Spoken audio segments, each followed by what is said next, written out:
Qual é o valor do seu afeto? Quanto vale a sua amizade? Como você percebe que o outro está conectado com você?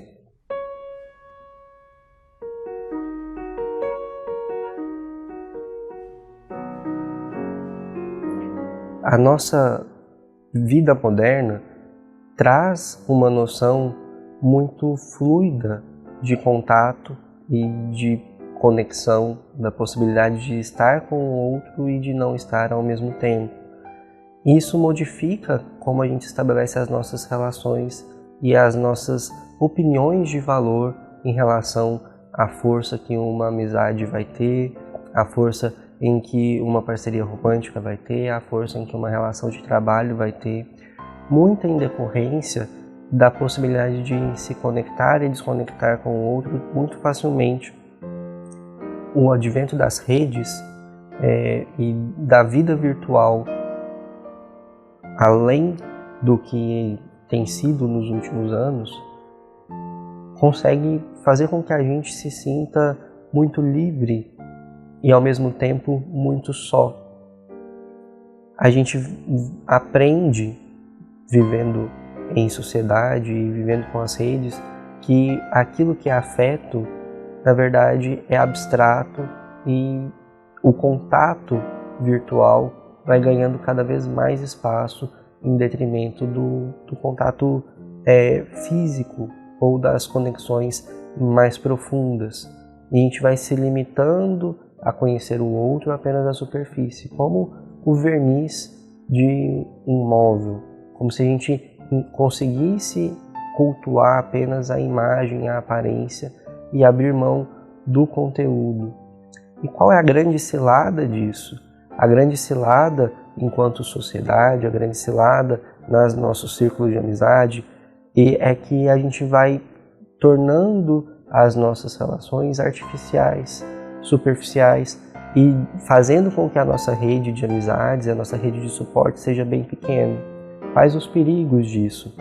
Os grandes perigos disso é a sensação de vazio e de solidão que vai nascendo a partir dessa noção de desamparo, de abandono, de não pertencimento, porque a gente se conecta e desconecta com tanta facilidade, com tanta velocidade, que não consegue construir relações com longitudinalidade, não consegue estabelecer ao longo do tempo vínculos verdadeiros e profundos, em que eu conheço o outro com profundidade, entendo o outro com profundidade, como consequência, sinto que sou entendido com profundidade, que sou valorizado com profundidade e tenho com quem contar.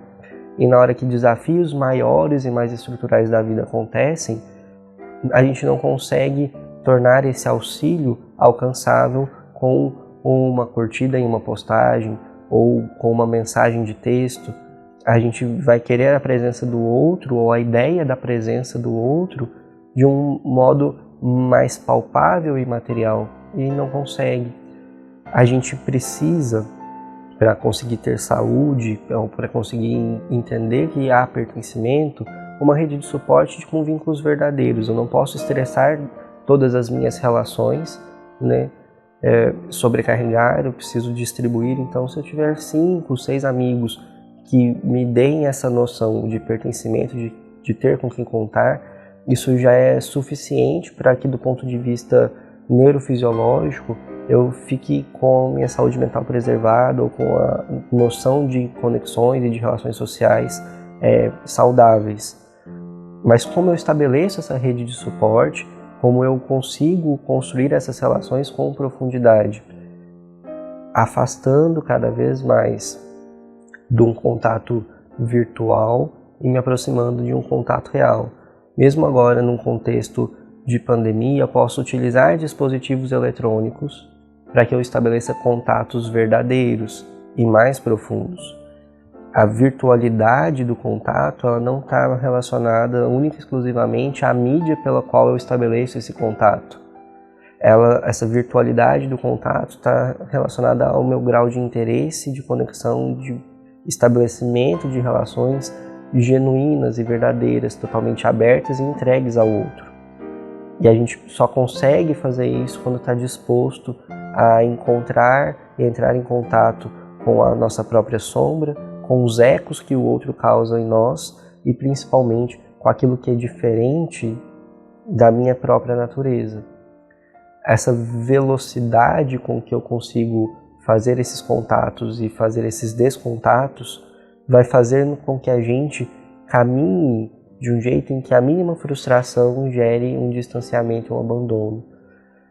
E para poder fazer boas relações, né, o relacionamento tem um R, um prefixo, né, RE, que envolve fazer um laço de novo e de novo e de novo. E para a gente poder fazer isso, a gente tem que estar disposto a reparar as relações, saber que vão existir frustrações e decidir manter e continuar apesar dessas frustrações, entender que a diferença do outro não invalida as suas qualidades e não invalida a minha identidade. Essa necessidade constante que a gente tem de ser autoafirmado ou de se ver validado através da expectativa do outro vai tornando a gente mais intolerante quando isso é muito rápido. Então, se eu faço uma publicação, uma postagem e encontro consonância com outras ideias que são parecidas com a minha, eu tenho uma noção de que isso é uma verdade absoluta e que pensamentos diferentes dos meus não podem existir, ou se existem, não são válidos. Quando a gente caminha dessa maneira, as nossas relações vão ficando mais estressadas, porque o outro não tem mais a liberdade de poder agir e pensar por si ou ser diferente daquilo que eu estou dizendo, ou daquilo que eu acredito, daquilo que eu gostaria. E aí a gente vai perdendo a paciência para poder fazer o laço novamente, para poder decidir manter em contato com o diferente e consumir a nossa energia. Conviver com aquilo que é igual ao que a gente pensa é muito mais simples. Mas nenhum ser humano é igual ao outro em sua totalidade. Nós somos únicos, nós somos universos únicos e plurais. A gente vai ter questões de semelhança e questões de distanciamento. E essas questões de semelhança e de distanciamento precisam ser mais compatíveis ou menos compatíveis, e eu preciso fazer a decisão se as diferenças elas são grandes ou pequenas para manter a minha proximidade nesse tipo de relação, seja de trabalho, de amizade, mesmo na família. A gente não precisa conviver com o diferente que nos agride, que nos machuca, mas conviver apenas com aquilo que é semelhante ao que eu acredito, ao que eu penso, ao que eu defendo, vai me tornando intolerante e isolado. E isolado justamente na medida em que as diferenças são naturais e inevitáveis. Mesmo irmãos gêmeos idênticos, que são geneticamente idênticos, são um corpo muito parecido um com o outro, não conseguem ser totalmente idênticos naquilo que é o seu conteúdo de personalidade, de identidade. Não existe um ser humano no mundo que é igual ao outro em sua totalidade. Então eu não consigo manter esse vínculo de igualdade total. Eu preciso aprender a conviver com aquilo que é diferente de mim minimamente, ou as minhas relações nunca serão saudáveis, duradouras, intensas ou verdadeiras o bastante. Elas vão ser sempre frágeis em algum ponto, e a gente vai perdendo a nossa capacidade de cuidar dessa fragilidade quando a gente vai tornando tudo aquilo muito virtual.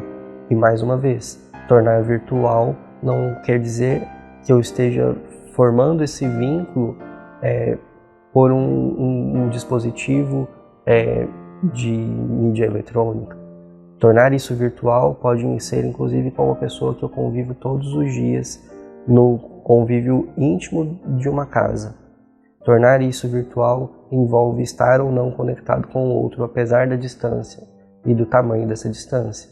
Se você gostou desse conteúdo, já se inscreve no nosso canal, ativa as notificações para poder receber mais informações como essa, mais conteúdos como esse, e compartilhe esse vídeo com quem você gostaria de se conectar de modo genuíno, de modo verdadeiro.